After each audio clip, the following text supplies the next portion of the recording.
Hello and welcome to the third episode 3 of the Ali Woods broadcast.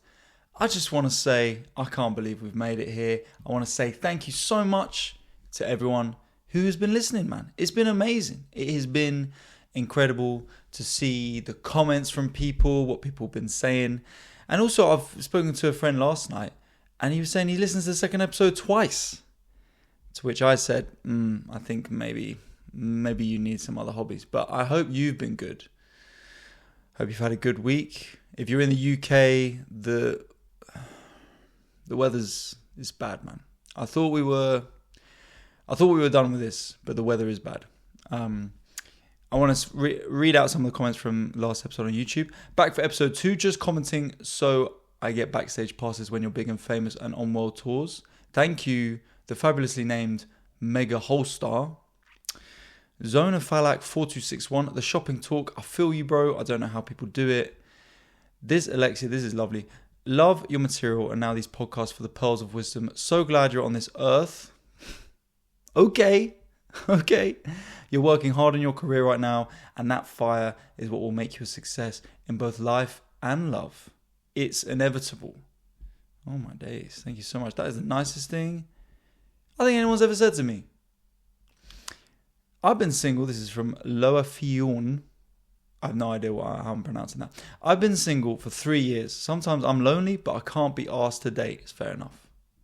If you feel in a rut, book a week somewhere and turn your phone off. I've just done it because work and life got too much. It's given me a good reset. This is already proving to be a useful arena, platform, group, community to help people out. I like that already, man. I'm a big fan of the turning the phone off. That's what I do at Christmas, and I did it on my birthday this year.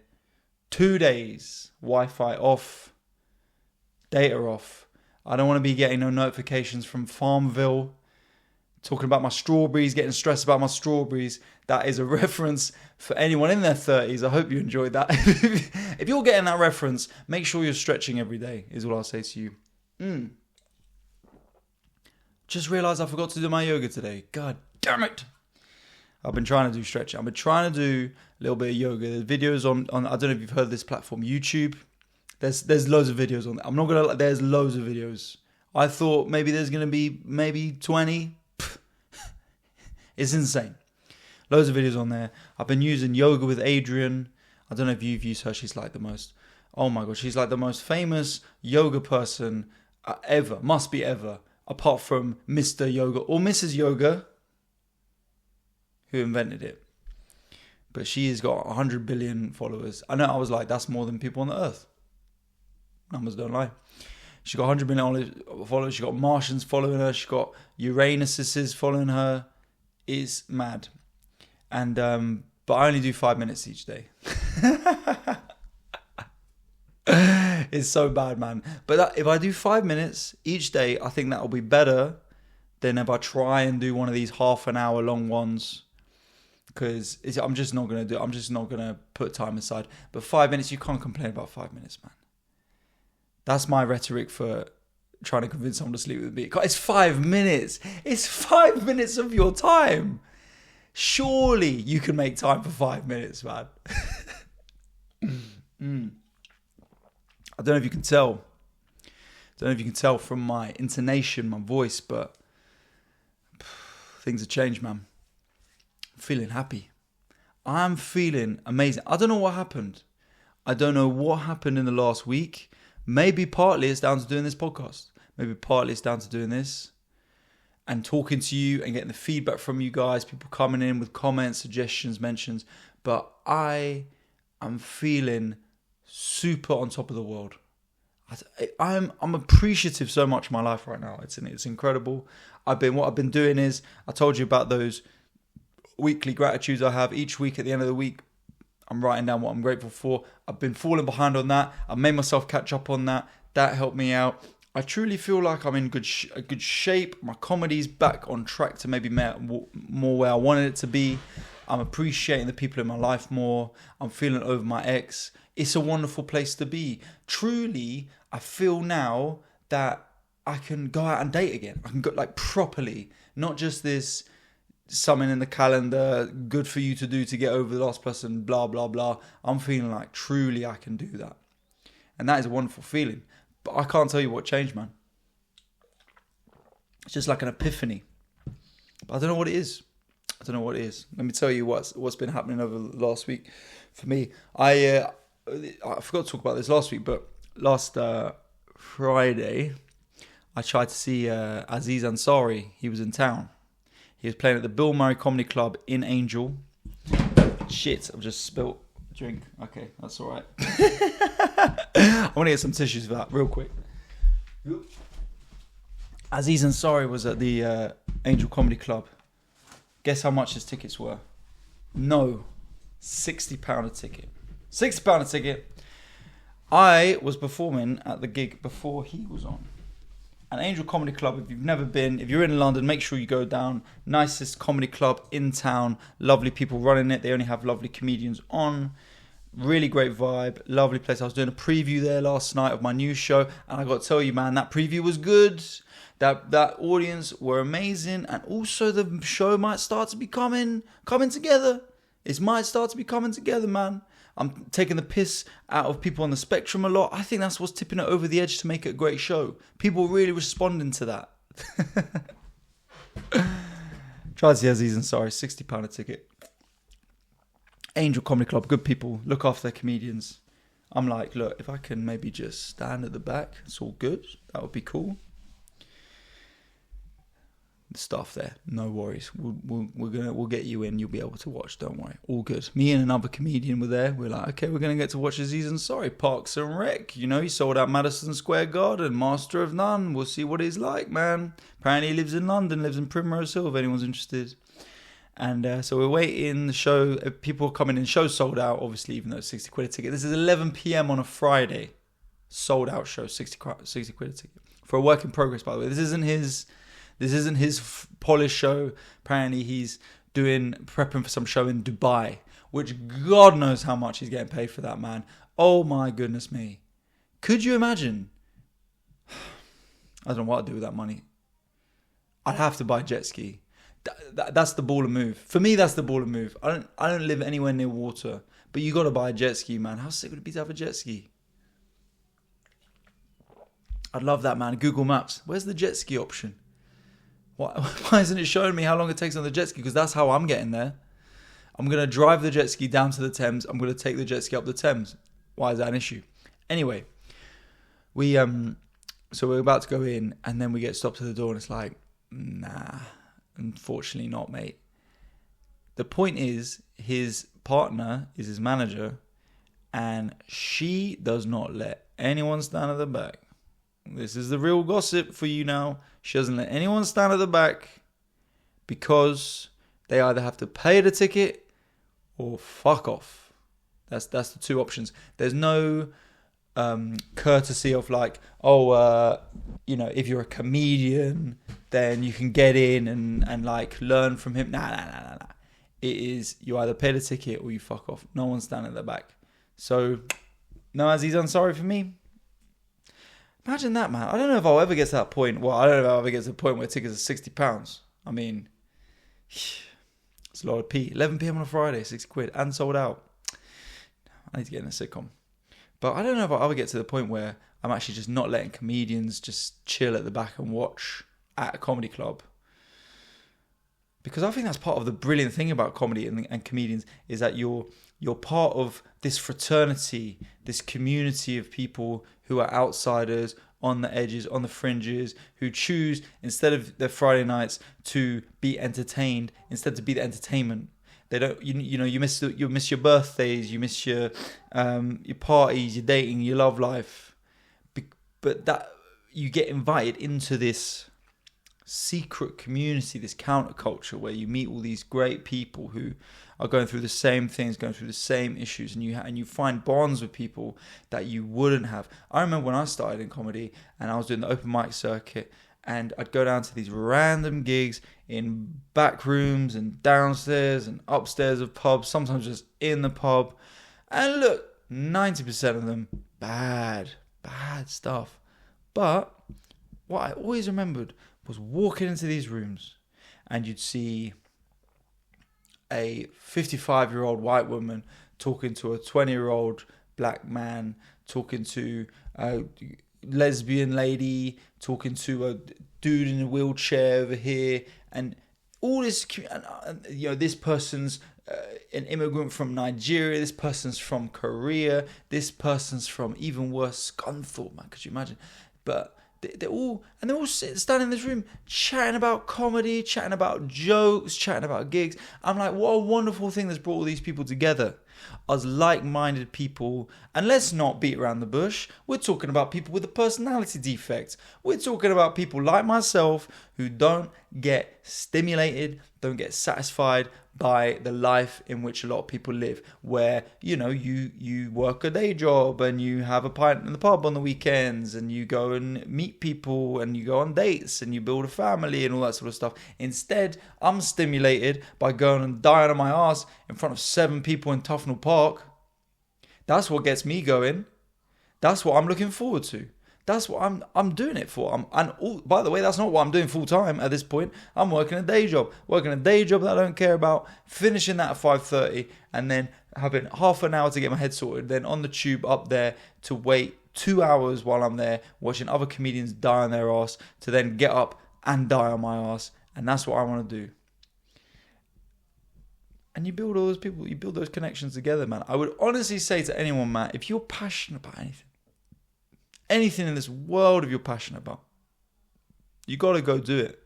You've got to go do the hobby, even whatever it is. If it's like you just want to play netball or something, or you just want to play tiddlywinks. I don't know why those are the only 2 things. But if you want to do one of those, just go and do it. You'll meet people. You'll meet these people who have a similar interest, man. I think the worst thing you can do is just allow yourself to get lethargic and just stay at home and watch TV all the time. And look, these are great things. Even if you're a big TV fan, man, get on the forums, get in some community group chats or something, mix with people, mingle with people, talk about it, man.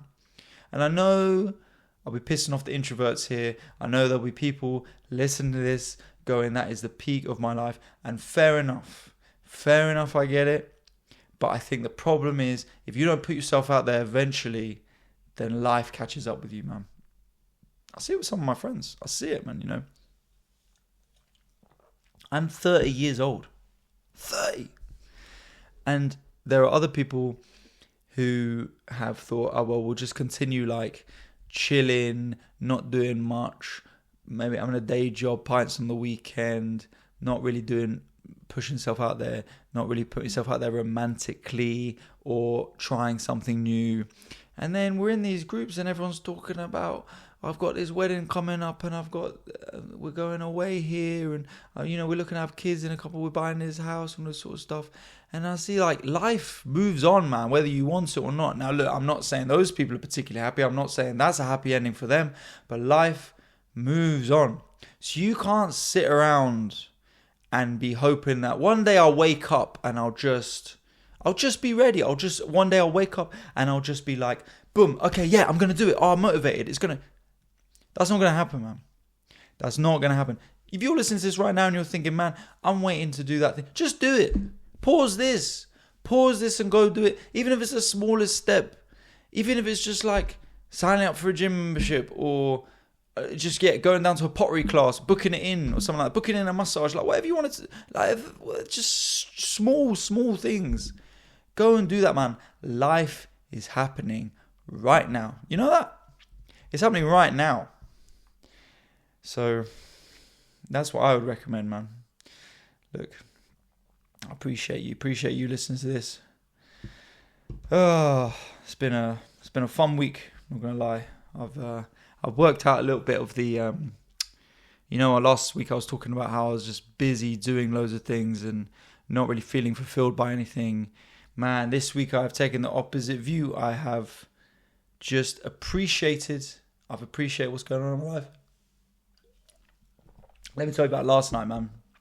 Mate, yesterday I was busy. I was busy. Wake up, admin, writing, meeting, filming, another meeting to do more writing, straight into work in progress show at Angel, which is beautiful. I had two very good friends come down, Paolo and Andre, lovely friends, Italian, Portuguese. They'd never properly met and chatted before, but I was like, these guys are going to get on. Mediterranean vibes, easy. And you know what we did as well? So I was buzzing because the show went well. I'd sort of like decided I'm going to enjoy my life on stage. I'm not going to worry too much about, do I remember this word here? I'm just going to be like, be yourself and enjoy yourself on stage. So afterwards, we went and got some Vietnamese food at this wonderful restaurant called Nem Nem. If you want to go to it in Angel, Nem Nem, very good restaurant. Recommend it at lots, decent prices, very good food. And this is where London comes alive, man. Even though the weather's not been great, yesterday it was at least warm enough and light enough that 8, 9, 10 p.m, we could just be outside. Oh, it's magical. It is magical. That has sorted me out so many times. Just those summer evenings, man, when it's light out and London comes alive. The problem is the other 8, 9 months of the year. That's the issue with London, where it's just grey and it's like walking through a wet sponge. But this beautiful evening, we were just chatting. And what was funny as well, we're 3 guys and we've all had significant breakups in the last 9 months. So we were just chatting through that. If you could imagine, this is modern masculinity. We're 3 dudes walking along the canal, talking about how we're getting over our breakups, journaling, meditation, writing letters. That's not me, by the way. I'm not writing any letters at the moment. I'm not writing any letters. I'm just doing a full stand-up hour about it. That's like a proper man, But it was beautiful and it was gorgeous, and I just sat there and I remember just looking. We were in King's Cross in the square there, and I just took a breath. I looked at Paolo and Andre. They were chatting, and King's Cross, man, has completely changed. Back in the day when I was growing up in London, you would never have gone and hung out in King's Cross. 15 years ago, it was a wasteland. It was known as where there was a lot of sex workers there. Maybe you would have gone hang out there. Maybe you would have. But now it's this, they've redeveloped it really nicely, lovely place. Just sitting there, outdoor chairs and tables, beautiful lights coming up, water, and just chatting away about life and what we want out of life and the things that are causing us anxiety and the things that we that motivate us, the where we want to be, why we haven't got where we want to be, and what's coming up next and all that. And it was just beautiful, man. And I'll tell you what, I was leaving that hangout with them, coming back to my flat, and I felt like I'd had 4 pints. I was just smiling, I was buzzing, I was busy. When you're walking around, have you ever you smile on your face, like you're just walking through the streets, just smiling? I must have looked like I was on drugs, I swear. People were coming up to me and they were going, "Yo, bro, what you got, man? I want some of that." And I said, "I've got friendship." And they said, "That is the lamest thing we've ever heard. What is that, MDMA?" No, I'm talking about real bonds with other good, lovely guys. And Paolo, I'll tell you the story about Paolo, man. He's the one who said he listens to this podcast twice. So this is for you, Paolo. Me and Paolo have been friends for 16 years. 16 years, man. But that was an interesting point in my life. So until that time, I'd always had these like creative juices flowing. Always wanted to be funny. I was well into comedy. I always liked sort of performing in conversation and all that. But I didn't know where to put that energy in for a couple of reasons. One, the school I went to was a very academic school. All boys grammar school. You could only get in on exam. Very serious. Everyone there wanted to be doctors and lawyers and finances. That's what everyone wanted to do. I remember being at 14, I was like, I should be an investment banker, because my mum said that's the one you get the most money from. I remember I was in art class and I said, I want to be an investment banker, because the teacher was like, does anyone know what they want to be when they grow up? And he was like, why? I was like, oh, because you get the most money. And he went, oh, but would you be the most happy? And I was like, screw you, fucking hippie, man. I didn't say anything. I was like, what are you chatting about, man? Mr. Buckeridge. I don't want to have your life teaching these guys who couldn't give a fuck about art how to use paint, how to use paint on MS Paint on laptops. I mean, that's just not a waste of money. I'm not going to be like you, bro. I'm going to be a rich don living in the city in a penthouse. But to be honest, that path finished pretty quickly. I eventually, when I got to 15, now this is slightly after I met Paolo at a party of mutual friends. Nice guy. Didn't think much of him, very dim. And and I got to about 15, and I found out my sister for years, older sister, had been going to this dance and theatre class thing on a Saturday near us, Mill Hill Sunieto. And I found out that a friend of mine from primary school, Josh, was going to this now as well, doing drama and really enjoying it. And I thought, well, if he's going and having a great time, I kind of always wanted to do drama. Like, I wanted to perform. At my school, they didn't have drama. There was no drama. It was academic. Literally, drama was not a class you could take or do GCSE in. No. So I was like, I always wanted to sort of perform. So I was like, well, if he's doing it, and it was kind of, I mean, this is like, we're talking 2008, 9. This is still very entrenched homophobia, toxic masculinity, going to some ballet school. What are you, gay? Like, that's the vibe. And I went down. I had the best time, man. Paolo was there, Josh was there, and we did the drama thing. Was just this improv stuff where you're basically just trying to make each other laugh as much as possible. So I'm playing rugby for the school in the morning, and then in the afternoon I'm going down for this hour drama class. This is back in the day, when you're 15, you got energy to do about 8 things in one day. So I'm finishing rugby, doing drama, and having the best time. Me, Paolo, and Josh become these busy mates, hanging out, making each other laugh, doing stupid stuff. I remember we used to do freestyle rap. As you can imagine, hard man, myself, Ali Woods from Mill Hill in northwest London. I used to have my tag. Did you guess what my tag was? MC Straubs. MC Straubs for Strawberry Blonde. That's what I was. I wasn't getting with many women at this point. And so we would freestyle rap and just do this creative stuff, try and make beats. And I remember I was there first time. These guys took weed. I didn't have any weed because I was off drugs. I didn't do my first drug till I was 23 maybe at this point. And they had like these weed brownies. And then like Josh was playing piano and me and Paolo were like singing shit. I mean, Paolo could actually sing, but I couldn't sing. It was the best time, man. It was the first time, we were talking about this last night. It was like the first time I felt like I could be more myself. My school and my school friends is very competitive. It's about achieving. It's about achieving more than you were last week. It's about achieving more than the people next to you, your friends. It's supportive in a way, like people support people's ambitions, but there's criticisms. People feel your ambition isn't ambitious enough. There's criticism, and also, yeah, my school was not a very arty school in any way. It was all boys. It was. I mean, it wasn't rough anyway. It was you were supported to be successful. That was what was good about my school, in that if someone got like 98% in a maths exam, people were like, oh, have you seen Raj's results, man? He's a beast. You weren't getting beaten up for that. What you wanted to be in my school was you wanted to be really smart and do no work. That was the best.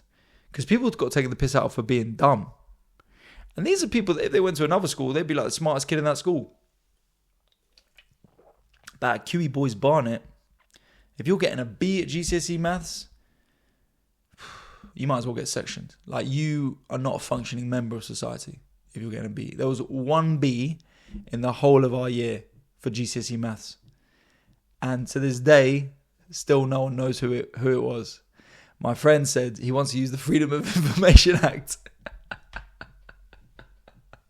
He wants to use the Freedom of Information Act to find out who it was. The biggest suspicion is it was a dude called Mugilan.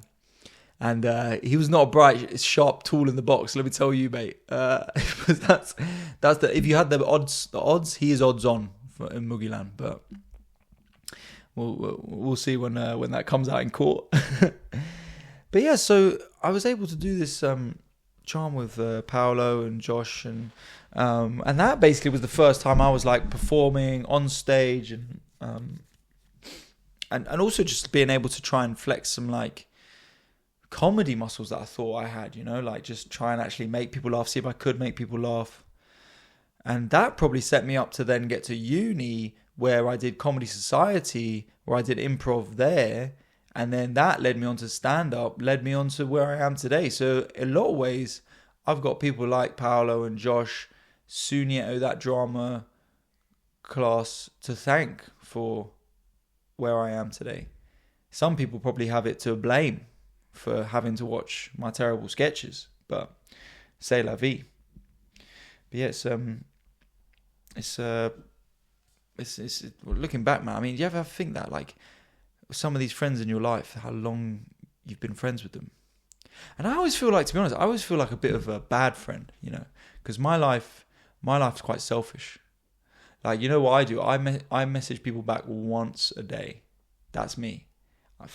For about an hour and a half, I'm on my phone and I go through TikTok, Twitter, Instagram, Facebook message, WhatsApp. I just reply to everyone once a day, and that's me, and I'm done.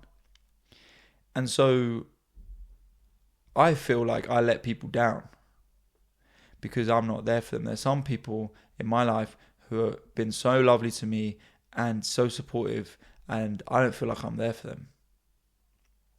That makes me quite sad. But I know that is also a conscious choice. I'm a big believer in this. You're dating and someone says, I'm just in a busy period right now. I don't think anyone's busy. I mean, you got people who are parents, they're looking after their kids. That can be busy. But these people who are single, not having to look after their kids and stuff, they're not busy. You choose where to spend your time. Harvard did a study where they showed that actually people who say they're busy are less productive. Because if you're constantly telling people you're busy, it feels like you're doing a lot. But that might not be the case. So if anyone ever says, oh, I'm just too busy right now, it means I am choosing to do other things. That's what I think. That's how I believe. And look, it's fair enough. And they can do that. They're allowed to do that, whatever. But that's what I think. When my friends go, oh, I get it, you're busy. It's very nice of them to be so gracious to me. But I know deep down that it's a personal choice that I'm putting my ambitions first. And I'm very lucky that I've got people who are so patient with that. People who, they don't mind if we see each other every few months. I've got very few people in my life that I would see every week. I've got no one. I've got no one in my life that I would see every week. Apart from my housemates, obviously. And I'm very lucky when I get to have a moment, an evening, like last night, where I can spend quality time with friends. The other thing with me is, if I am hanging out with you, I'm hanging out with you. Phone's on airplane mode, I'm not touching it. We are spending time together, we are catching up, we are talking.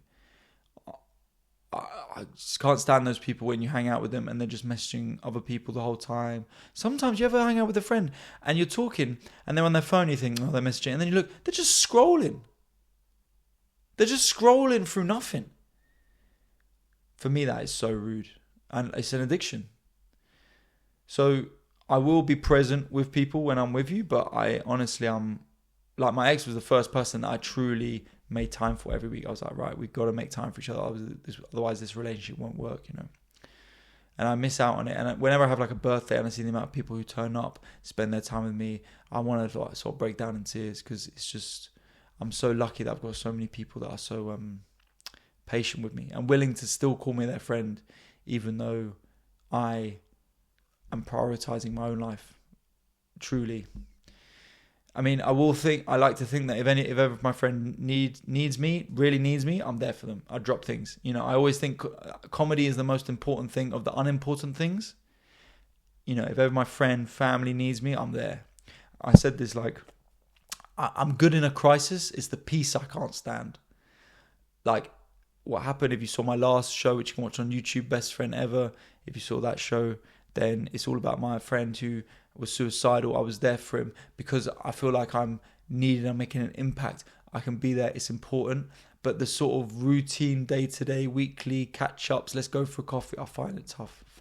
Man. Speaking of show, if you haven't come to any of my work in progresses yet, you're more than welcome. It's on my website. And also tour tickets. I always say this, but tour tickets, please get them because they are starting to move. So if you haven't bought tickets to my tour, come along. Let's be friends. And on that note, appreciate all of you listening to this. If you've got any feedback, anything you want me to talk about particular, please message me, comment on YouTube, or send me a DM on Instagram, and we can discuss things. But I appreciate you so much. I hope you're doing well. Look, I'm proud of you, man. I'm proud of you. You keep doing whatever you're doing, and I mean what I say. If there's something you're passionate about, if there's something you're waiting until you wake up and are productive one day to do, don't wait any longer. The time is now. Life is happening now. You can do this. I believe in you. I've got more faith in you than anyone else on this planet. So go do it. I believe in you, okay? I have been Ali Woods, and look, I will see you next week. Thank you so much for listening to this. Another episode of Ali Woods Broadcast, episode 3. Can you believe it? The haters said we couldn't do it, but here we are. See you next week.